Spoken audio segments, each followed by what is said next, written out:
touching on learning best from speaking to people, like what's your mental model of the brain, and how do you sort of remember it and understand it? And could we steal that from? Yeah. So like I said, in school, you kind of learn this region does this and that region does this. And if there's damage to this region, such and such happens. It's a network, neuronal connections between all of the different regions are really what drives behavior. And it's interesting because, you're speaking before about genetics, and the genetic contributions to different disorders are so complex. We've identified a lot of them, but there's still so much else we need to learn about genetic interplays. But yeah, it's all about connections. It's all about I take the behavioral systems approach. Mm-hmm. So if we want to study, particular memory, we could knock down a gene and see what happens. But when we knock down a gene in a mouse model, we knock it down everywhere. So if we just want to study the effect of like one gene in one particular area, there are methods to do that. And one of those methods is using viral vectors. So you basically create this, vector that will specifically knock down a particular receptor in the brain. So some of the work I did was on the NMDA receptor, which is very, very important for learning and memory. And this is part of the glutamatergic system. And basically what we did is we infused this viral vector into certain parts of the hippocampus.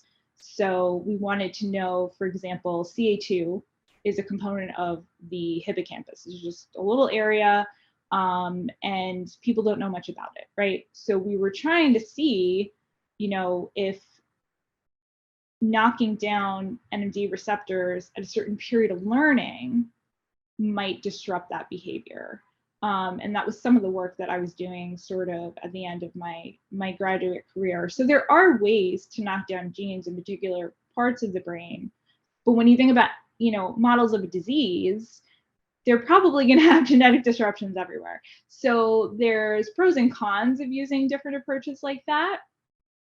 But there are a lot of ways we can study that. And then again, of course, when we go into the patient population, we're going to be using fMRI. So we're going to be looking at, different imaging techniques, looking at the signal change and oxygenation level in the blood. There are limitations of those techniques, of course, because, we may see inhibitory activity, we may see excitatory activity. And so we can say those correlate with XYZ, but we don't exactly know what's going on. And obviously there are ethical considerations of doing neuroscience research. We have been able to do recordings in patients with epilepsy because a lot of times, they're already going to be undergoing a lot of these, sorts of tests. But then again, we're studying it in a patient population versus a healthy brain. So neuroscience is hard. Science is hard. People need to be patient with, with these results. But to go back to your original question, yes, it is a system of networks. And when we look at the role of the endocannabinoid system in the brain, obviously, many people have said this, it's a modulatory system, right? So uniquely, it works in the brain through retrograde signaling. So to be simple, you have two neurons that are chatting with each other, and they do this in a little space. It's called the synapse between the cells. And you've got presynaptic here, you got postsynaptic here, right? This is the signal is going, in one direction. We have endocannabinoids that are produced in the postsynaptic cell, but they actually feed back to the presynaptic cell. So what this means is that the endocannabinoids actually alter the function of the presynaptic cell, which influences what happens in the postsynaptic cell. So that's a bit complicated, but it works very differently the way neurons usually work in the brain. And there are other situations of retrograde signaling. And yet, endocannabinoids and, phytocannabinoids also have more direct effects as well, particularly on CB1 receptors. However, CBD in particular actually is a promiscuous, cannabinoid because it affects a whole host of neurotransmitters in the brain.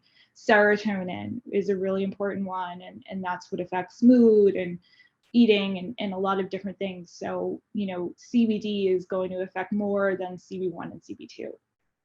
So, that modulatory effect is going to just, kind of be global throughout the brain. So that's why we think we see a lot of this sort of, calming effects of CBD. As you said, it's not just about CBD and THC. We're learning more and more every day about the minor cannabinoids. They're showing up in products everywhere. I have a note of caution there saying that, this is the first time we're using isolates, and there's a lot we don't know, and there's some controversy as to how we extract some of those. So, every time I see a product like CBN and sleep, if it works, great. I haven't seen the data. I'm waiting on the data for that.